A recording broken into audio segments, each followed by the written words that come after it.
Yo, how's it going everybody? You got Sketch here and welcome back to the channel. On today's episode we're going to check out a sequel to a lesser discussed SNK distributed title, and its successor comes out swinging with an awesome shoot 'em up. We're looking at Andro Dunos 2, developed by VISCO Corporation and Picorine Soft, and published in conjunction with JoshProd, PixelHeart, and Just for Games, releasing in 2022. It's been nearly 30 years since the original release to arcades, and now the sequel is available on PS4, Xbox One, and Nintendo 3DS and Switch, which is the version we'll be checking out today. Let's hop back on the Yellow Cherry and blaze through the story real quick. 28 years have passed since the Yellow Cherry and Red Fox crafts were deployed to stop an alien invasion from light years away, but alas, here they are again and they're out for revenge. Unfortunately, the Red Fox craft was badly damaged, leaving only the Yellow Cherry available to send back into the fray. Hopefully you're up to the mission to save the planet one more time. Gameplay wise, you get 7 stages of horizontal shoot 'em up that will ease you in at the beginning, but quickly heat up into some frantic battles on your journey to the secret base. You have 4 onboard weapons in your arsenal, being a Vulcan shot, rear and front shot, spread shot, and lasers, all of which can be upgraded 7 times along with your missiles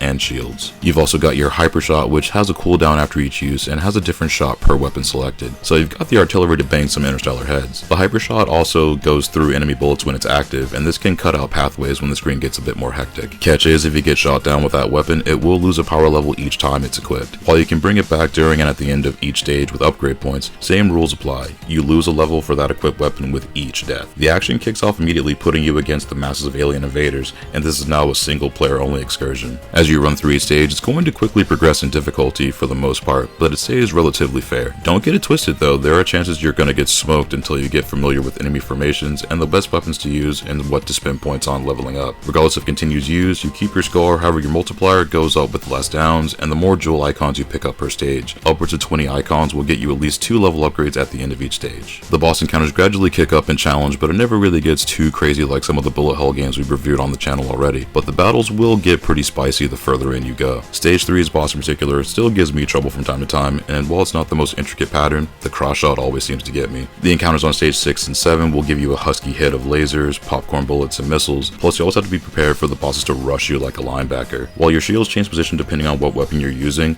one hit is all it takes to send you crashing into the vacuum of space. You also have a few sections where you have to memorize a flight path through a base and avoid walls and enemies on an escape section, leading into the last encounter, which will all have closing bay doors that will crush you if you don't slide through quickly or wait for it to open again. Levels like the asteroid belt will also send meteors that have splash damage, so environmental hazards can and will body you just as quick as your invader ops. Graphics wise, this goes with the throwback visual style that's similar to the 1992 original, and there's a good bit of sprite scaling with the enemies coming in and out of the frame here, and these bits look sick. The pixelated style actually looks pretty dope here, and the environments also have some nice detail and lush vibrant colors. As far as enemy populations on screen, it starts off with small numbers and quickly multiplies into the whole invader battalion. Enemies will come in a variety of forms from the air and the ground, and enemy types will vary a fair bit from stage to stage. You'll see some new enemies sprinkled in every few sections, and you'll see some bigger machines and ships as you progress. The enemy variety is decent here, and you'll face some pretty rowdy foes as you venture through each area. Stages also have some beautiful backgrounds, often with parallax scrolling through the game's 7 stages. The environments also have a lot of depth to their designs, and each stage switches the visual effects up a pretty good bit between each area. The deep sea stage has some neat visual and audio effects like the dampened explosions and muzzled sound effects while underwater. The final stage is a gauntlet of numerous locales from the reaches of space into the corridors of the invader core as you blast its mainframe. There is some really good attention to detail here with each stage, and it has some rad visual prowess. Boss characters loom on screen with some Goliath-sized sprites, and these models look sick from the rip to the last encounter. Some of the sprite work here with the bosses have a big vibe of Taito's Metal Black or even Chalico's Psy Battler, which is a dope combo. The battleship encounter on stage 6 just rules, letting you carve through the alien armada with a mini boss rush akin to Gradius, leading up to an even bigger monstrosity for you to battle. Sound-wise, Andro Dunos 2 cooks with an awesomely hyped soundtrack that'll keep you nodding your head while staying on the swivel. The tunes here slap with that feel of Konami and SNK arcade titles, and best believe there's some catchy belters in here. Alistair Brimble brings the smoke here with the soundtrack, and it's got some solid grooves contained within. The tune for stage 2 goes dummy, being a standout track in the game, and is a solid groove along with stage 7, which also slaps. Sound effects also got some real nice kick here with some pronounced bass-laden explosions and effects work that hits like a sledgehammer. It's neat that there's several different explosion sound bites here, from small pops to large seismic crunches. Shot audio also doubles as a cue as to what projectiles are on screen at the time, so there's some nice attention to detail heard here. To wrap it all up, Andro Dunos 2 is a ride of a horizontal shoot 'em up, and it's got an addicting gameplay loop pushing for those high score clears and 1 credit clear runs, which I want to practice and eventually get someday. This is a good example of dusting off an old franchise and doing it justice decades later. The formula compared to the original gets a rework and amplifies what the first entry did back in 1992. You get a solid shoot 'em up that's got a jamming soundtrack with action that'll keep you coming back, and it never never really gets any less exciting, which is dope. For fans of shooters and new games with an old school feel, this one is a certified banger. Andro Dunos 2 gets an 8 out of 10 and comes recommended to shoot 'em up fans and fans of arcade style games that like a challenge. The gameplay loop is a fun one, and before you know it, you'll be playing it again going for a higher score than last time, should you not smoke all your continues. The difficulty is balanced, and with 3 settings you can learn it gradually or go all in with its Android mode. This one can also be played on the go with the Nintendo DS version and the Switch version, which released last year, along with the Xbox and PlayStation platforms. This one is a solid addition to any shoot 'em up fans collection and is totally worth a look. And if you made it this far into the video, I thank you so much for watching. If you found this video was helpful, that's awesome. I'm glad you used it as a resource. Check back often, we'll have more reviews and commentaries coming up in the near future. But until then, take it easy and stay safe out there.